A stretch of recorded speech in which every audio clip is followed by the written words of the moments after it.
वडकबाळ तालुका दक्षिण सोलापूर येथील प्राध्यापक उमा बिराजदार व रुद्रप्पा बिराजदार या दोघांनी आध्यात्मिक प्रेरणेतून उभारलेल्या गोशाळेच्या माध्यमातून भाकड गायींना आश्रय देत गोनाईल वॉटर प्युरिफाय पावडर यासारख्या वेगवेगळ्या उत्पादनांसमवेत 30 उत्पादनांची निर्मिती केली आहे। विशेष म्हणजे या गोशाळेत त्यांनी बचत गटाच्या माध्यमातून 250 ते 300 महिलांना रोजगार देखील उपलब्ध करून दिला आहे। वडकबाळ येथील प्राध्यापक उमा बिराजदार व रुद्रप्पा बिराजदार हे दोघे बहीण भावांनी स्वतःच्या शेतात गोसेवा सुरू केली। त्यांच्या या कार्याला जैन समाज बांधवांनी मोठे पाठबळ दिले आहे। जय गो माता। माझं नाव उमाबाई धोंडप्पा बिराजदार, राहणार वडकबाळ, तालुका दक्षिण सोलापूर, जिल्हा सोलापूर। गेल्या 11 वर्षापासून आम्ही श्री कट्यावादेवी गोशाळा चालवतोय। तसंच गेल्या 5 वर्षापासून आम्ही गो प्रोडक्ट तयार करण्यासाठी सुरुवात केलो। ह्याचं कारण कोण आहे तर उमेद आहे। उमेदमुळेच आम्हाला ह्या व्यवसायात उतरावं लागलं। गाईपासून आम्ही अगोदर गौऱ्या वगैरे बनवत नव्हतो, फक्त सेंद्रिय खत तयार करत होतो। पण उमेदच्या अभियानामध्ये आल्यापासून आम्हाला एक गो प्रोडक्ट तयार करण्यासाठी प्रेरणा मिळालेली आहे।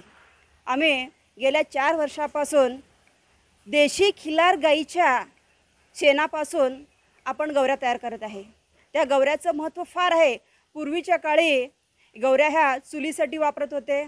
एवढेच नव्हे तर मठ मंदिरामध्ये जे प्रसाद बनवतात त्या प्रसादामध्ये ह्या गाईचे शेण आदर धरून ते जाळून त्याचं भस्म तयार करत होते। ते भस्म आपण आपल्या कपाळावर धारण करत होतो।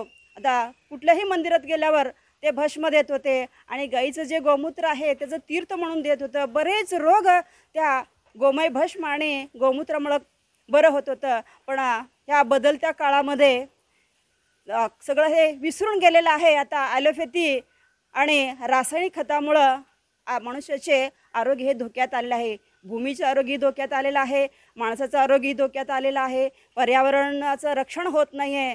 आपण जर परत गाईकडे वळलो तर गाई हे आपला भारत भूमीला आणि सर्व मनुष्यासाठी एक वरदान आहे। आणि गौऱ्याचं महत्त्व फार आहे। आता जर आपण गौऱ्याचं होम हवनसाठी गाईच्या गौऱ्या मागतात, गाई सांभाळायला नको पण गाईचं गौऱ्या म्हणतात। आता सध्या शुद्ध गाईच्या देशी गाईच्या गौऱ्या आपल्याला मिळत नाही आहे, कारण म्हशीचं आणतात, कशाचं आणतात, किंवा आपला दुसरे गाई आहेत की ते होस्टन गाई, त्या गाईचं शेणाचं गौऱ्या तयार करून देतात। पण त्याचा आपल्या शरीरावर विपरीत परिणाम होतो। जर आपण खिलार गाईच्या जर आपण गौऱ्याचं होम हवन केलं तर आपलं वातावरण शुद्धी होतो, आपलं आरोग्यही चांगलं राहतं। त्यामुळं सर्वांनी आता अग्निहोत्रासाठी देखील आपण गौऱ्या वेगवेगळ्या प्रकारच्या गौऱ्या तयार करतो। 12 प्रकारचे गोमूत्र अर्क, गोनाईल गांडूळ खत, धूप, गोवऱ्या, विभूती, वॉटर प्युरिफाय, गोमूत्र, शेण आदी वस्तू बनवले जातात। गोशाळेचा रोजचा खर्च उत्पादनाच्या मदतीने काढू लागले आहेत। गायीपासून तयार केलेल्या सर्व वस्तूंची महिन्याअखेरपर्यंत 5 ते 6 लाखांची उलाढाल होत आहे। तसेच लोकांमध्ये जनजागृती होत आहे। शेतकरी गो आधारित शेतीचे महत्त्व जाणून घेत आहे। खिल्लार सारख्या गोवंशाचे संवर्धन या ठिकाणी होत आहे। Irfan Patel, news 18 local, Solapur.